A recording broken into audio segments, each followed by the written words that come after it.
안녕하세요. 매일 새로운 사연을 전하는 읽어주는 사연 라디오입니다. 구독과 좋아요, 많은 공유 부탁드립니다. 오늘의 사연 시작하겠습니다. 안녕하세요. 결혼한 지 1년 만에 남편하고 헤어진 30대 여성입니다. 한심하게 들리겠지만 어쩌다 보니 신혼 초부터 신우하고 같이 살았어요. 그렇지만 남편과 헤어지게 된 건 전적으로 신우 탓만은 아니에요. 사실 저를 제일 미치게 했던 건 매사 어정쩡하고 확실한 입장을 취하지 않는 남편이었지요. 그게 저를 위해서가 아니라 시댁 식구들을 위한 건 너무나 당연한 사실이었고요. 막말로 결혼한 지 1년, 서로 눈만 마주쳐도 불꽃이 피어야 되는 시기 아닌가요? 그런데 남편의 뜨뜻미지근한 태도를 보고 있으니 타오르던 불꽃도 순식간에 사그라들었습니다. 그리고 초장부터 이런 결혼 생활을 앞으로 좋게 30-40년은 이어가야 한다 생각하니 너무 까마득했어요. 그래서 이혼하자고 했더니 어머님은 저더러 오누이간의 우애를 다 끊어놓는다면서 나갈 거면 난리법석 부리지 말고 조용히 나가랍니다. 제가 누구 좋으라고 조용히 나가나요? 어머님도 신우도 이런 사연 듣는 거 좋아하던데 꼭 이 이야기를 듣고 반성 좀 했으면 좋겠습니다. 아들 인생, 오빠 인생 망친 건 당신들이에요. 남편하고는 사회생활을 하면서 알게 된 사이예요. 일적으로 만난 사이였는데 연인 사이로 발전하게 될 줄은 몰랐지요. 하지만 부지불식간에 서로 마음이 통해서 알고 지낸 지 6개월 만에 진지한 만남을 시작했어요. 그리고 당시 둘 다 이미 홍기가 가득 찬 나이여서 바로 결혼 이야기가 나왔습니다. 그래서 제 나이 34, 남편 나이 36의 부부의 연을 맺게 되었네요. 결혼 당시 남편은 남편대로 저는 저대로 자취를 하고 있었어요. 남편이나 저나 소위 시골이라고 불리는 서울에서 제법 떨어진 지역에서 올라온 사람들이었거든요. 다만 차이가 있다면 남편은 자기 빌라에서 살고 있었고 저는 오피스텔 전세로 살고 있었다는 거지요. 그래서 자연스럽게 남편 빌라에 제가 들어가서 사는 걸로 이야기가 되었어요. 그렇게 된 데에는 어떻게 보면 그렇게 될 수밖에 없던 이유가 있기도 했는데 남편은 그 빌라를 투자 목적으로 샀다고 했습니다. 원래는 아파트를 사고 싶었지만 아파트는 너무 비싸니까 비싼 아파트 단지 근처 빌라라도 사면 시쳇말로 부스럭이라도 주워먹는 식으로 집값이 동반 상승하지 않을까 그런 기대를 했었다대요. 그런데 하늘 높은 줄 모르고 쭉쭉 올라가는 아파트와 달리 남편이 산 빌라는 오히려 가랑비에 옷 젖듯 조금씩 떨어지기 시작했고 게다가 그 빌라가 방 3개에 화장실 2개로 남편 혼자 살기엔 집도 크고 관리비도 부담스럽고 무엇보다 남편 회사에서 멀거든요. 그러니 정작 자기는 회사 근처 고시원에 살면서 그 빌라는 전세를 줬었다는 거예요. 그런데 세입자가 갑자기 사정이 생겼다며 나가겠다고 하니까 새로운 세입자를 구하려고 했지만 그마저도 여의치가 않았고 그래서 어쩔 수 없이 남편이 회사 근처 자취방에서 나와 빌라 생활을 시작하게 된 거지요. 그런데 이제 저랑 결혼까지 하려니까 재산은 다 빌라에 묶여있지. 그러니 나름대로 생각해낸 묘수가 저랑 그 집에서 신혼살림을 시작하는 거였을 거예요. 빌라 값이 단 1,000만 원이라도 올랐으면 팔아버릴까 생각도 했는데 그것도 오히려 2천만 원가량 떨어져서 남편 입장에선 지금 팔면 손에다 씹기도 했을 거고 그렇다고 결혼을 미루기도 뭐했을 테니까요. 그런데 저도 바보같이 그때는 그래도 집이 있는 남편이 대단하다고 생각했어요. 속빈강정인 것도 모르고 말이에요. 남편이 아주 입만 살아가지고 똑같은 상황도 자기한테 유리한 쪽으로만 저에게 포장을 해서 얘기를 했던 탓이었지요. 그래도 어쨌든 남편 집에 들어가 살기로 하면서 저도 아예 손해만 본 건 아니었습니다. 어떻게 표현해야 할까 싶은데 집이라는 게 인테리어랄 것도 없었고 그래서 처음엔 남편하고 리모델링이라도 할까 했거든요. 그런데 대대적으로 다 때려부시고 새로 하려면 못해도 3-4주는 있어야 한다는 거예요. 그런데 저나 남편이나 서울에 따로 연고가 있던 것도 아니라 3-4주씩 살던 집을 비우고 어디 가 있기가 마땅치가 않았어요. 제 오피스텔 계약 기간도 애매하게 끝나가고 있었고 한 달씩 연장은 안 되는 상황이었지요. 그리고 무엇보다도 리모델링 비용이 부담스러웠던 것도 사실이에요. 아무래도 남편 집으로 제가 혼수를 해서 들어가긴 했어도 집 자체가 솔직히 제 마음에 쏙 드는 것도 아니었는데 4천만 원씩이나 드리기는 아깝더라고요. 계산적이라고 뭐라고 하는 사람도 있겠지만 저한테는 4천만 원은 거금이었기 때문에 결혼이고 사랑이고를 떠나서 계산을 아예 안 할 수는 없었습니다. 아무튼 그래서 그냥 들어가서 살게 되었어요. 그런데 그렇게 신혼살림을 시작하고 한 달도 채 되지 않았던 시기였어요. 하루는 어머님 아버님이 연락도 없이 저희 집에 오시더니 할 이야기가 있다고 하시더라고요. 그건 바로 신우에 관한 이야기였습니다. 신우에게 남자친구가 있다는 사실은 알고 있었어요. 정식으로 소개를 받은 적은 없었지만 저희 결혼식에 남자친구를 데리고 와서 친인척분들께 인사를 하고 다니는 모습을 보고는 저 혼자 속으로 짐작은 하고 있었지요. 그런데 알고 보니 결혼을 생각하고 있을 정도로 진지한 사이였던 모양이에요. 남자는 서울에서 나고 자란 사람으로 직장도 서울이었던지라 그쪽 집안에선 식도 신혼집도 서울에서 하길 바란다는 이야기를 전하시며 그래서 말인데 저희더러 신우가 시집갈 때까지만 데리고 있으라시대요. 신우가 결혼 준비부터 시작해서 이것저것 챙길 게 많은데 매번 기차를 타고 다니게 할 수는 없는 노릇이지 않냐시면서요. 솔직히 당황스럽고 내키지 않았던 게 사실이에요. 이제 신혼의 단꿈이 막 시작되었는데 남편은 어떻게 생각했는지 몰랐어도 제 입장에선 신우가 불청객처럼 느껴졌거든요. 하지만 제가 목소리를 내기에는 굉장히 애매한 상황이었습니다. 어머님 아버님이 대놓고 말씀은 안 하셨지만 어쨌든 집을 당신들 아들인 남편이 전적으로 해왔으니 남편의 여동생이 좀 와 있는 게 무슨 문제겠냐고 당연히 와 있을 수 있다고 생각하시는 눈치였거든요. 그리고 하다못해 남편이라도 나서서 그건 그거고 이건 이거다라고 딱 정리를 해주면 좋겠는데 그런 액션도 딱히 취하질 않았고요. 그래서 이래저래 약간은 울며 겨자먹기로 알겠다 했습니다. 그리고 그렇게 신우가 저희 집에 들어오게 되었는데 초반에는 결혼 준비에 필요한 상담도 받으러 간다 어쩐다 신이 나서 돌아다니더니 언젠가부터 그런 얘기가 전혀 들려오질 않대요. 다만 퉁퉁 부은 눈을 보고는 어느 정도 이유가 짐작이 가긴 했지요. 하지만 굳이 따로 묻진 않았어요. 시부모님도 가타부타 뭐 말씀도 없으셨고 파토 났던 거예요. 그런데 진짜 문제는 결혼이 무산되었음에도 불구하고 신우는 도통 내려갈 생각이 없는 눈치였습니다. 그래서 제가 어머님 아버님께 조심스레 앞으로 신우의 계획이 어떻게 되는지 혹시 들은 바나 아시는 바가 있으신지 여쭈어 보았지요. 그랬더니 어머님이 속상해 죽겠다면서 구체적이진 않지만 선보고 결혼해서 빨리 나갈 거라고 조금만 참고 기다리라 하시더군요. 그런데 신우 나이가 33으로 솔직히 어린 것도 아니었어요. 그렇다고 능력이 특출났던 것도 아니고 피아노 과외를 하고 있었는데 그걸로 자기 먹고 쓸 돈이나 충당하는 수준으로 버는 눈치였지. 저희 생활비에 보태라고 단돈 10만 원도 내놓은 적이 없네요. 어머님 아버님이나 남편은 한 가족끼리 무슨 돈을 받냐는 시기였지만 솔직히 저는 아무리 그래도 성인 여성이 남의 집에서 얹혀 사는 상황이면 어느 정도의 성의는 보여야 한다고 생각했거든요. 그런데 오히려 그렇게 생각하는 저를 야박하고 쫌스럽단 식으로 몰아가길래 더 말도 안 하고 못했습니다. 그러다 한 번은 남편이 뼈있는 농담처럼 집주인이 괜찮다는데 뭘 그러냐며 저에게 웃었는데 제 귀에는 네가 이 집에 해온 게 뭐가 있냐고 꼽을 주는 것 같기도 했고 자격지심이었는지도 모르겠네요. 아무튼 당시에는 나서지 말란 소리로밖에 안 들리더라고요. 그러다 일이 생긴 건 올해 초였습니다. 신우는 친구들이랑 여행을 간다고 했고 친정부모님은 친정부모님대로 서울에 병원 검진도 있고 해서 올라오셔야 하는 상황이었어요. 친정어머니 생신도 마침 주말이었고요. 그래서 제가 친정부모님께 그러면 병원도 다녀오시고 저희 집에서 제가 생일상을 차려드릴 테니 그것도 드시고 이틀 정도 계시다 가시라 했지요. 제가 직장 문제도 있고 해서 고향집에 자주 내려가 보질 못하는 상황이었으니까요.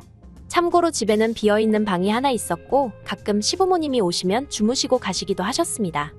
그런데 저희 친정부모님이 올라오기로 되어 있는 날 신우가 왜인지 아침부터 입술을 대빨 내밀고선 집안을 들쑤시고 다니더라고요.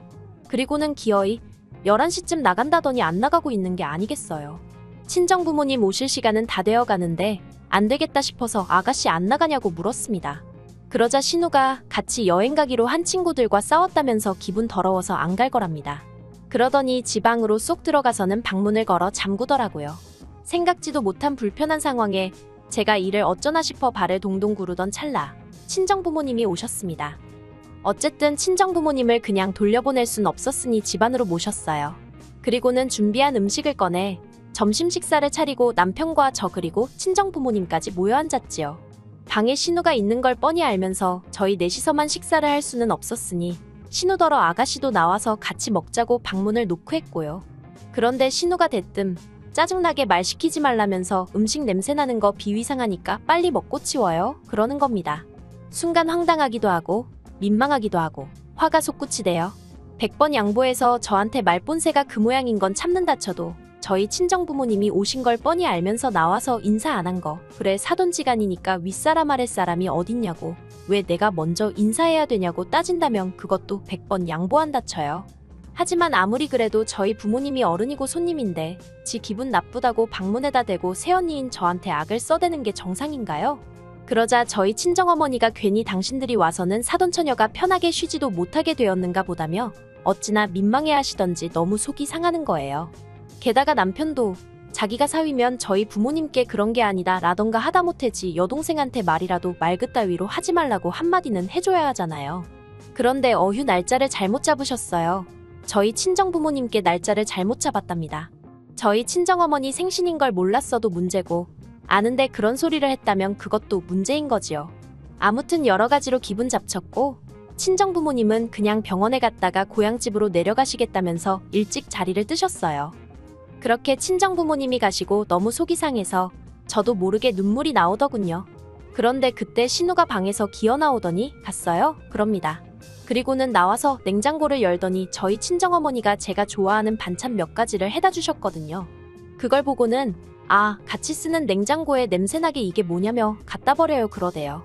정말 짜증이 나서 같이 쓰는 게 아니라 아가씨가 얹혀 쓰는 거니까 조용히 해요 하고 저도 한마디 쏘아붙였습니다. 그러자 신우가 언니 지금 뭐라고 했냐면서 오빠 가만히 있을 거야? 한마디 해야 될 거 아냐? 그리고는 갑자기 울더라니까요. 그리고 그걸로도 부족해 신우가 시부모님께 연락을 드려서는 앞뒤 얘기는 다 잘라먹고 제가 자기더러 얹혀 사는 주제에 조용히 쥐 죽은 듯 살라고 했다 뭐 말을 그렇게 전했더군요. 시부모님이 저더러 그게 사실이냐며 당연히 사실이 아니라고 말씀드렸지만 애시당초 들으실 생각이 없으시대요. 아무튼 아무리 그래도 그렇지 어떻게 그런 소리를 하냐면서 저에게 섭섭하다 서운하다. 그리고는 이내 하시는 말씀이 나는 너 빈몸으로 시집왔어도 별말 안 했다. 한 식구다 생각했으니까 흠이 좀 있으면 어떤가 그렇게 생각했답니다. 그런데 너는 왜 네 신우를 품어주질 못하냐면서 평생 같이 살라는 것도 아니고 신우 시집 갈 때만 데리고 있으라는 건데 하시며 온의 정이라는 게 다 뭐냐고 너가 기어이 애들 사이를 끊어놓을 셈이냐고 별의별 소리를 다 들었어요. 그래서 제가 어머님 떨어 온의 정이고 나발이고 이러다 부부간 정부터 상하게 생겼다 대꾸했습니다. 솔직히 신우랑 같이 살고 나니까 부부관계도 하기가 꺼려지고 원래는 저희 신혼 짧게 즐기고 바로 애 가지려고 했거든요. 둘 다 나이도 있었으니까요. 그런데 어머님은 옛날에는 3대가 모여 살아도 애들 5, 6씩 낳고 잘만 살았다면서 저더러 유난 떨지 말고 집안 시끄럽지 않게 조용히 좀 하라며 제 입장을 이해해 주실 생각은 전혀 없으셨고 무조건 제가 신우에게 사과라도 하길 바라시는 말투였어요. 남편도 별반 다르게 없었습니다. 기껏 한다는 말이 저 하나만 조금 참아주면 좋게 지나갈 시간이라나요. 그래서 결국 남편에게 유치한 질문이었지만 나랑 신우 중에 한 사람만 골라서 같이 살라 했습니다. 그런데 남편이 대답은 안 하고 저더러 너 이렇게 수준이 낮은 애언냐 어쩌냐 개소리나 해대더라고요. 신우가 헛소리를 할 때도 어머님이 말 같지 않은 소리를 할 때도 솔직히 웃기지도 않네 그러고 넘길 수 있었어요. 그런데 남편의 개소리만큼은 참아줄 수가 없어서 그래 수준도 안 맞는 사람들끼리 어떻게 사냐 헤어지자 했습니다.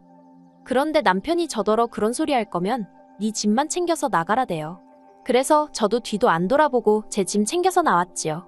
솔직히 잡지 않는 남편이 야속하기도 했지만 후련한 마음이 더 컸던 것 같아요. 그리고 여담이지만 혹시나 청약이 될까 싶어서 혼인신고를 안 했기에 남편과 헤어지겠다고 마음먹고 나니까 모든 게 일사천리로 진행이 되는 게 신기할 지경이었네요. 그리고 그렇게 다 끝났다고 생각했는데 그 집에서 나오고 한 달 좀 지났을 때였어요. 신우가 집에 남자를 데리고 들어왔더랍니다. 그래서 졸지에 남편 집에서 신우가 남자친구랑 동거를 시작했다며 남편이 하소연을 한답시고 저한테 전화를 해온 거예요. 그래놓고는 자기 여동생이 이렇게 개차반인 줄 몰랐다면서 저한테 자기가 다 잘못했다고 이번 한 번만 없던 일로 하고 들어와주면 안 되냐입니다. 제가 미쳤냐고 됐다고 그랬어요. 한번 네 잘난 여동생하고 그 비위 맞춰가면서 살아보라고요. 솔직히 신우가 저희랑 살면서 집 청소 한 번 한 적이 없고 설거지 한 번 지 손으로 한 적이 없는데 한 번을 미안해한 적이 없으면서 오히려 시부모님만 믿고 기고만장해 있었거든요. 그런데 신우 남자친구라는 작자는 이걸 다 알기는 아는지 아무튼 뭐하는 사람인지는 몰라도 그런 신우를 받아줄 수 있을지 모르겠네요.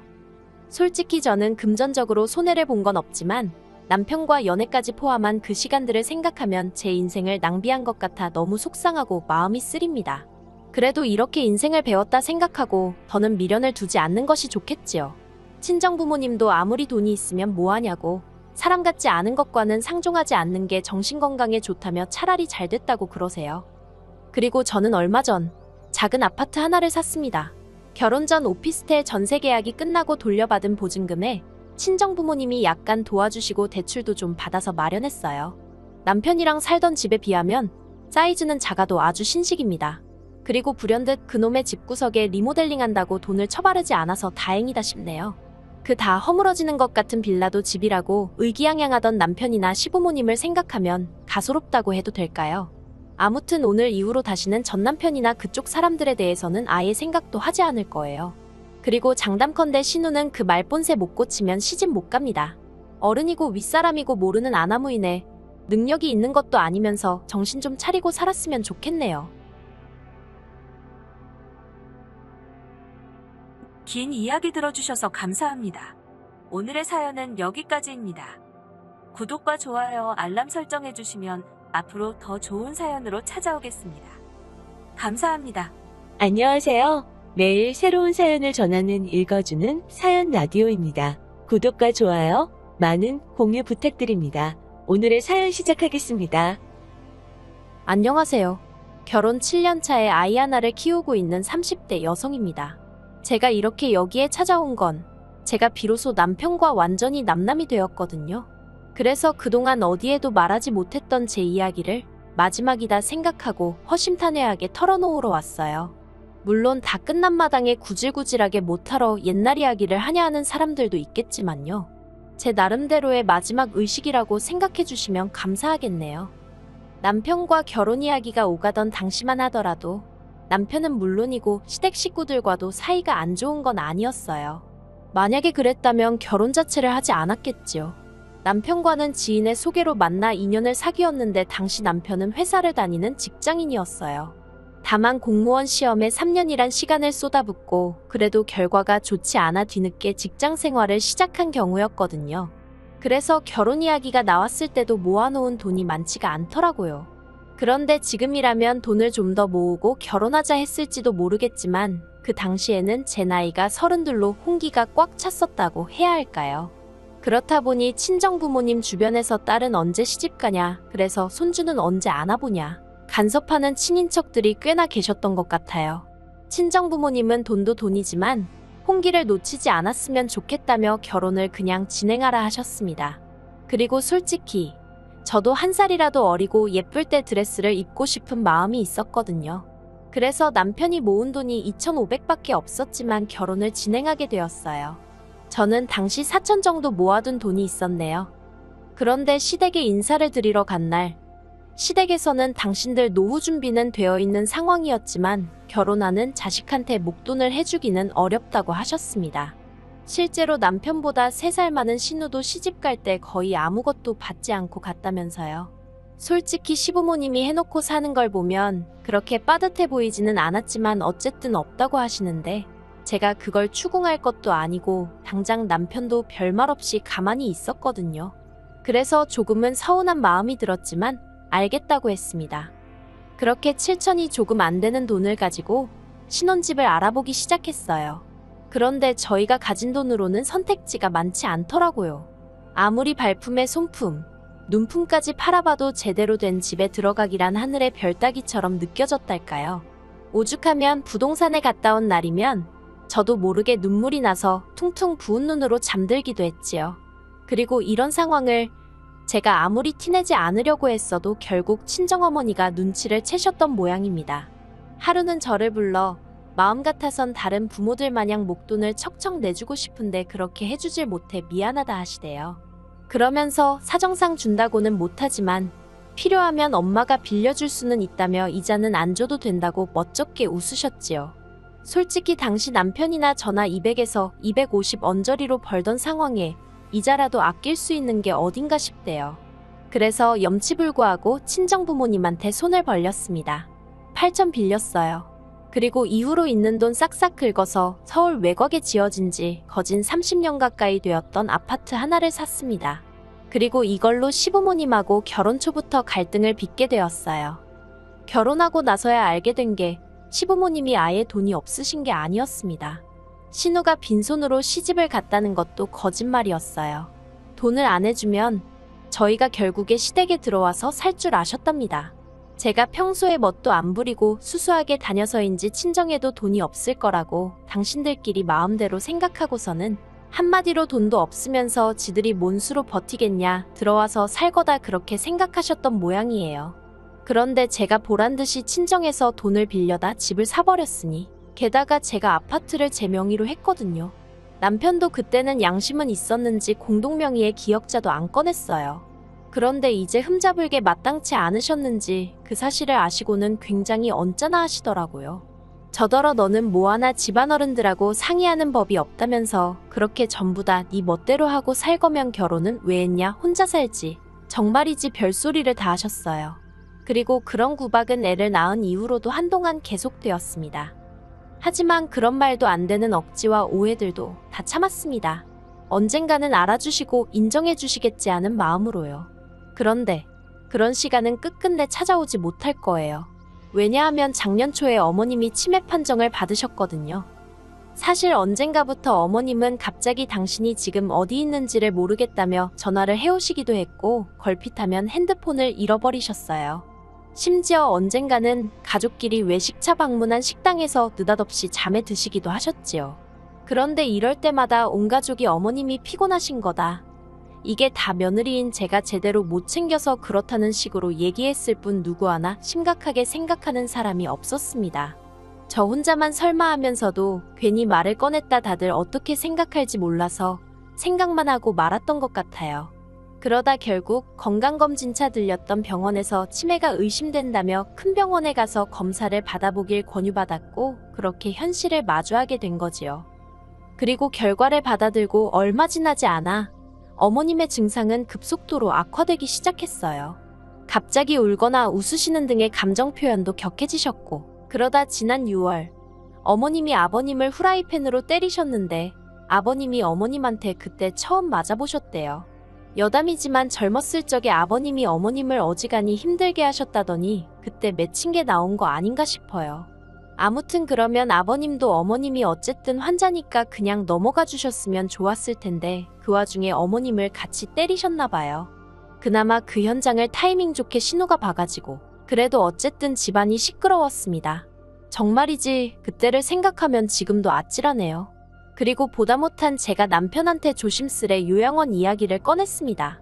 그런데 남편은 아주 난색을 표하면서 일단 자기 누나랑 얘기해보겠다고 하더라고요.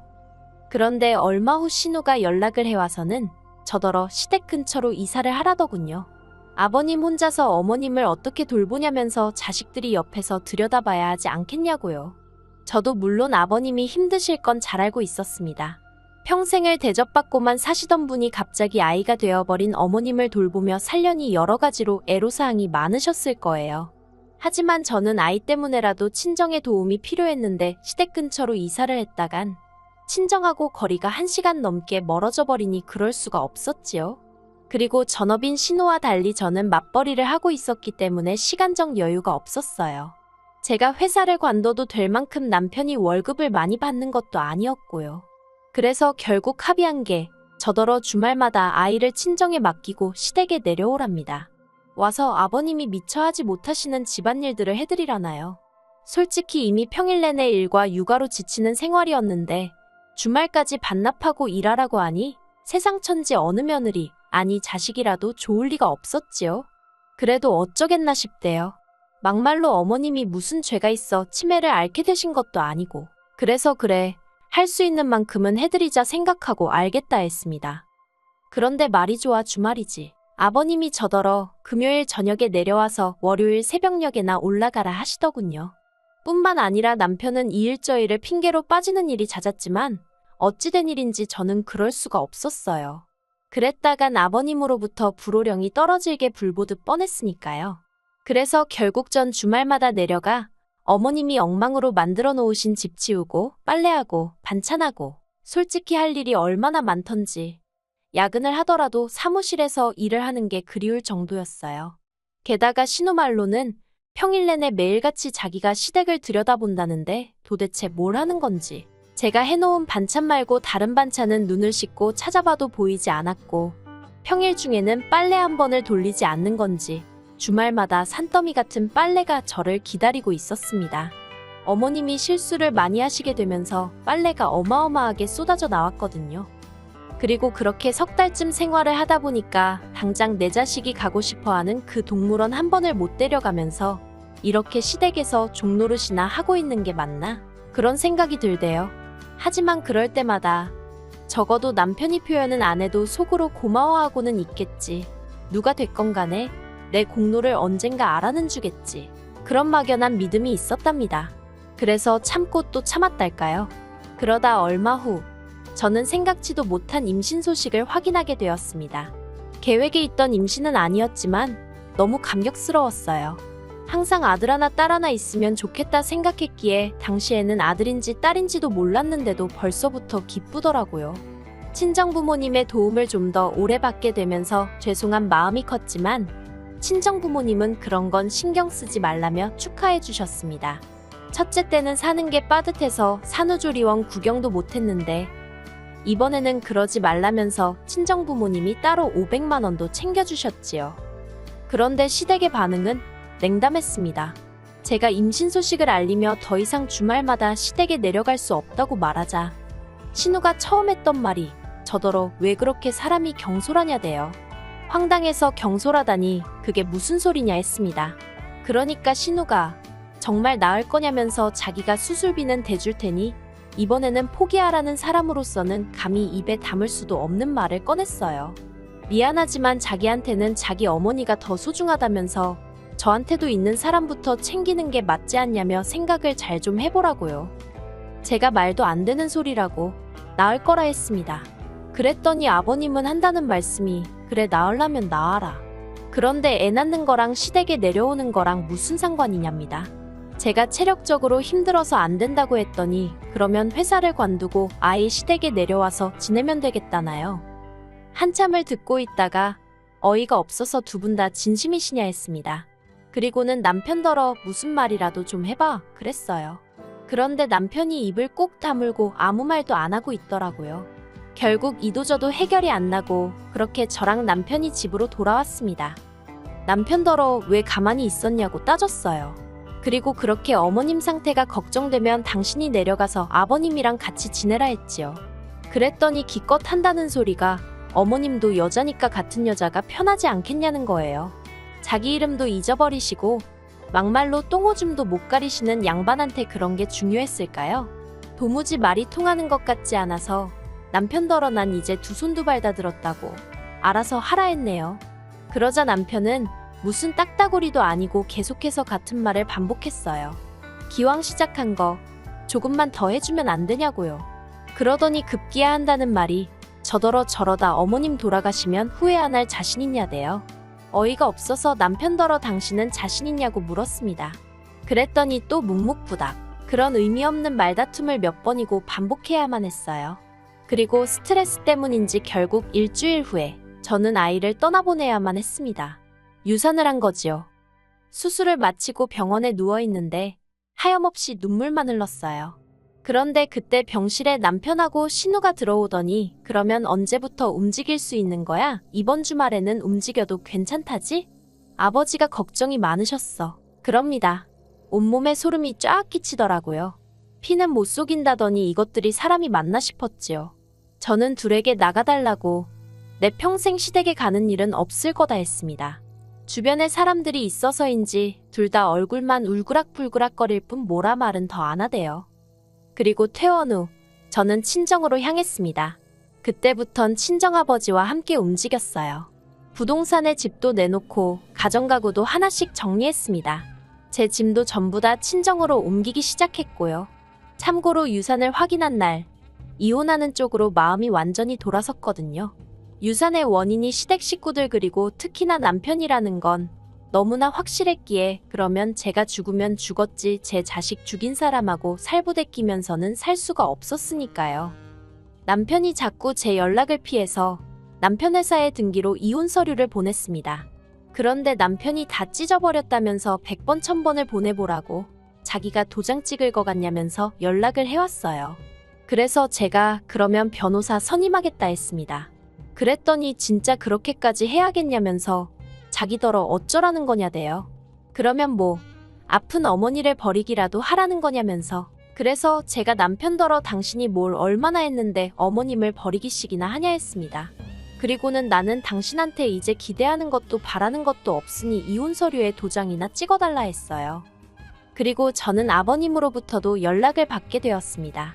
아버님은 아무리 세상이 달라졌어도 이혼하면 여자만 손해라면서 저더러 나갈 거면 제 몸뚱이만 나가라고 당신 핏줄은 두고 가라대요. 생전 손자한테 용돈 10,000원 쥐어줘 본 적 없으신 분이 그제서야 핏줄 어쩌고 하시니 웃겼어요. 그래서 알겠다 했습니다. 솔직히 아버님한테 제 아들을 맡길 생각은 추호도 없었는데 평소 아버님은 툭하면 말도 안 되는 걸로 으름장을 놓곤 하셨거든요. 그래서 저도 세게 한번 나가본 거지요. 그리고 아니나 다를까 제가 지금 아이를 시댁에 데려다 놓을 거냐 하니까 갑자기 당신이 키울 건 아니라면서 일단 기다려보라며 한 발 빼시더라고요. 그리고 그제서야 신우가 저더러 미안하다며 연락을 해왔습니다. 자기가 딸이니까 자기가 좀 더 들여다봤어야 하는데 자기 먹고 사는 게 빠듯해서 저한테 의지를 많이 했었다나요. 그러면서 어머님이 기억이 없으셔서 그렇지 솔직히 이 상황을 아시면 얼마나 속상하시겠냐면서 저더러 다시 한번 생각해보랍니다. 그래서 그런 말 이제 와서 무슨 소용이냐고 그래도 반성을 하시니 다행이라고 어머님 살아계신 동안 이제라도 그동안 못한 딸 노릇 똑바로 하라 했어요. 그리고 저는 친구 소개로 이혼 전문 변호사를 소개받았습니다. 다행이라고 해야 할지 친정 부모님한테 돈 빌려서 집을 살 때 세무사의 조언을 따라서 증여받은 것처럼 샀거든요. 그렇다 보니 집값이 상당히 올랐는데도 남편하고 나눌 게 없었어요. 정말 그땐 안도의 한숨이 나오대요. 솔직히 이혼하고 나면 혼자서 아이를 어떻게 키우나 걱정이 많았으니까요. 그리고 핏줄 타령하던 시댁 식구들도 막상 제가 이혼 소송 걸겠다니까 애 내놓으라 소리를 안 하더군요. 아무튼 여러 가지로 대단한 집구석이다 싶었습니다. 그리고 결국 소송 대신 협의 이혼했어요. 제 생각이지만 남편도 남편대로 변호사를 알아보고 다닌 모양인데 재수 없으면 저한테 위자료까지 줘야 될 판이었던 모양이에요. 그래서인지 자기가 먼저 꼬리 내리고는 저더러 협의 이혼하자대요. 저도 남편하고의 관계를 질질 끌어가고 싶은 마음은 없었기에 그러자 했고요. 그렇게 저희가 남남이 되었어요. 솔직히 이혼녀라는 타이틀을 가지고 혼자서 아들을 잘 키울 수 있을지 걱정도 되고 두렵고 떨립니다. 지금보다 더 강한 엄마가 되어야겠지요. 저에게 마지막으로 바람이 하나 있다면 나중에 아이가 저를 이해해주면 좋겠다는 거예요. 엄마는 그저 너에게 행복하고 안정된 가정을 주고 싶었다는 걸. 긴 이야기 들어주셔서 감사합니다. 오늘의 사연은 여기까지입니다. 구독과 좋아요, 알람 설정해주시면 앞으로 더 좋은 사연으로 찾아오겠습니다. 감사합니다. 안녕하세요. 매일 새로운 사연을 전하는 읽어주는 사연 라디오입니다. 구독과 좋아요, 많은 공유 부탁드립니다. 오늘의 사연 시작하겠습니다. 안녕하세요. 결혼한 지 12년 차인 40대 여성입니다.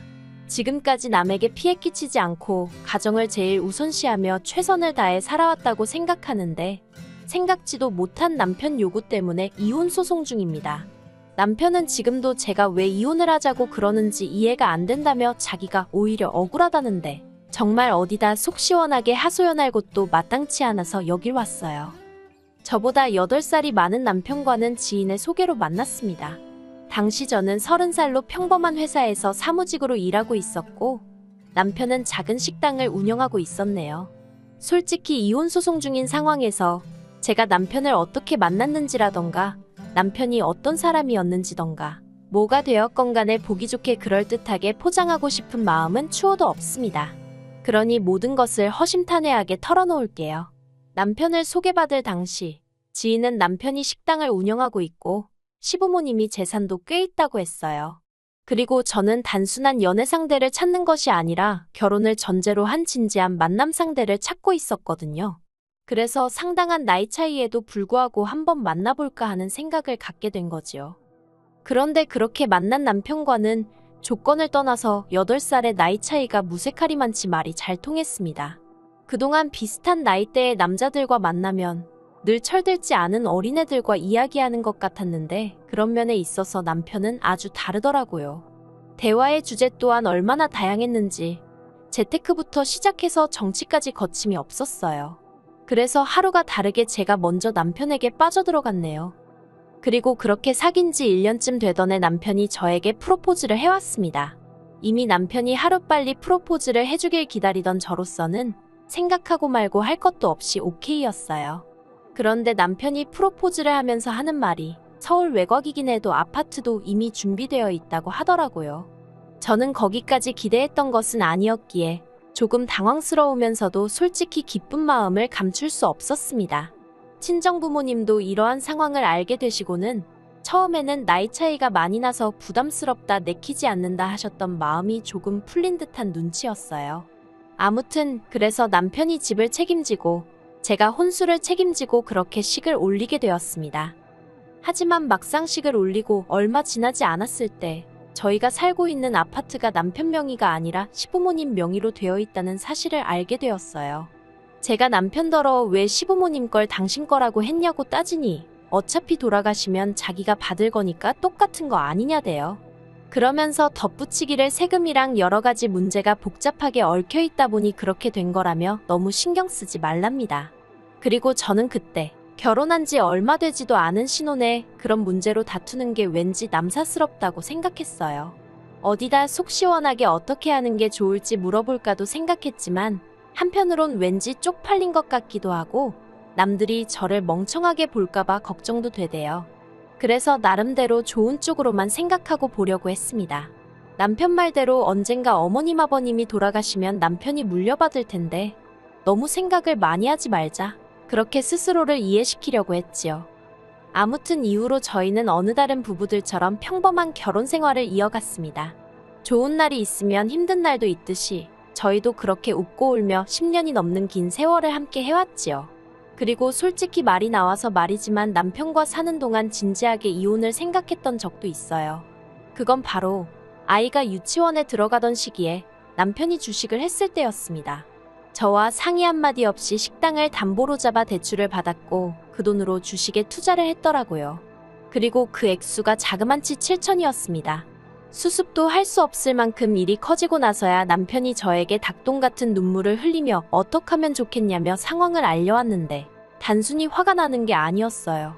실망스럽고 한심하고 말할 수 없을 만큼 복잡한 심정이었지요. 남편더러 도대체 무슨 생각으로 그런 짓을 한 거냐고 물었습니다. 그랬더니 남편은 자기가 아무리 장사를 해도 벌어오는 돈은 뻔하다고 그래서 차라리 투자를 해서 한 방 딱 터뜨리는 게 낫겠다 싶었다대요. 그리고는 남편은 몇 번이고 이게 다 가족을 위해서 그런 거였다며 반대로 자기가 돈을 땄어도 이렇게 화가 났겠냐는 거예요. 정말이지 뻔뻔한 남편의 태도에 진저리가 날 정도였지만 결국 처음이자 마지막이란 말로 넘어가 주었네요. 어쨌든 애아빠였으니까요. 그런데 마음을 좀 다잡고 살아보려던 찰나에 일이 생겼습니다. 건강검진을 받으신 아버님이 간암 판정을 받으셨거든요. 그런데 어머님이고 남편이고 아버님 간병을 제가 하기를 바라더라고요. 정말이지 못 빠지게 제가 하겠다고 나서주기만을 바라는 사람들처럼 행동을 하대요. 물론 단지 그 이유 때문에 제가 아버님 간병을 시작한 것은 아니었습니다. 남편과 어머님이 보여준 태도가 부담스러웠던 것도 사실이지만 저는 저대로 어쨌든 암이라는데 아픈 사람을 섭섭하게 하는 건 경우가 아니라고 생각했어요. 그리고 초기암이었으니까 수술만 하면 깔끔하게 낫는 줄 알았지요. 그래서 그까짓 거 길어봐야 한 달이다 생각하고 애들까지 친정에 맡겨가면서 자의반타의반으로 간병 생활을 시작하게 되었네요. 하지만 제가 원래 간병을 해본 사람도 아니고 4박 5일 내내 남자 병실에 머물면서 아버님을 간병한다는 건 정말 쉬운 일이 아니었습니다. 게다가 아버님 성격이 원래도 불같으신데 당신이 암 환자라는 사실을 알고 나신 이후로는 짜증까지 2배, 3배로 내셨거든요. 솔직히 저 때문에 암에 걸리신 것도 아닌데 저한테 얼마나 화풀이를 하시던지 그래도 참을 인자를 손바닥에 그려가며 꾹꾹 눌러 참았습니다. 수술만 하면 끝이니까 다 낫고 나시면 나한테 미안해 하실 거라고 그렇게 생각하면서 말이지요. 그런데 안일하게 생각한 제가 어리석었어요. 암이라는 게 수술만 하면 끝이 아니라 이후로 5년 동안은 매달 한두 번씩 정기검진을 받아야 한다는 이야기를 들었거든요. 그리고 혹시나 했지만 역시나라고 아버님은 수술은 성공적으로 끝났다고 했지만 이후로 매달 한두 번씩 병원에 와서 검사를 받으라고 하대요. 그래서 어머님 아버님은 대전에 살고 계셨는데 그 검사를 받기 위해서 매달 서울에 올라오셔야 했어요. 그런데 진짜 문제는 서울에 오실 때면 저나 남편이 두 분의 일거수일투족, 그러니까 한마디로 모든 걸 대신 해결해 주길 바라셨다는 거예요. 버스는 물론이고 택시조차 타기를 거부하셨습니다. 솔직히 제가 생각하기엔 대전이나 서울이나 크게 다를 것도 없다 싶었는데 말이에요. 그래서 한 번은 제가 전화로 병원 가는 길을 알려드릴 테니 한번 직접 가보시면 어떻겠냐 여쭙습니다. 그날 회사에서 이것저것 해결해야 하는 일들이 쌓여 있었거든요. 그랬더니 아버님이 지금 늙은 시애비더러 알아서 하라는 거냐며 어찌나 격분을 하시던지요. 그래서 그때부턴 남편과 제가 되는 대로 번갈아 가며 두 분을 모시고 병원에 다니고 그랬습니다. 하지만 그러면 뭘 하나요? 서울병원 그렇게 서울에 있는 병원을 맹신하며 열심히 다니시던 아버님은 결국 뼈에 암세포가 전이되어 돌아가셨습니다. 아버님이 담당 교수에게 몇 번이나 옆구리가 아프다고 말씀을 하셨는데 그럴 때마다 담당 교수가 그럴 수 있다며 별거 아니라는 듯 넘겼거든요. 보다 못한 제가 혹시 디스크일지도 모르니 MRI라도 한번 찍어보자며 동네 병원으로 모셨다가 거기서 전이 사실을 알게 되었네요. 그리고 그 사실을 알았을 땐 어떻게 손 써볼 방법이 전혀 없는 상황이었습니다. 그래서 결국 아버님은 투병 생활 3년 만에 세상을 떠나셨어요. 그런데 아버님이 돌아가시고 나니까 남편이 생각지도 못한 소리를 꺼냈습니다. 장례를 치르고 한 달쯤 지났을 때였어요. 남편이 저에게 할 말이 있다면서 분위기를 잡더라고요. 아버님이 남기신 유산과 본가를 정리하고 저희가 살고 있는 아파트도 팔아서 이사를 가자대요. 40평대 아파트를 구해서 어머님을 모시고 같이 살자고요. 그런데 사람이 너무 뜻밖의 상황을 맞닥뜨리니까 순간적으로 패닉 상태에 빠졌다고 할까요?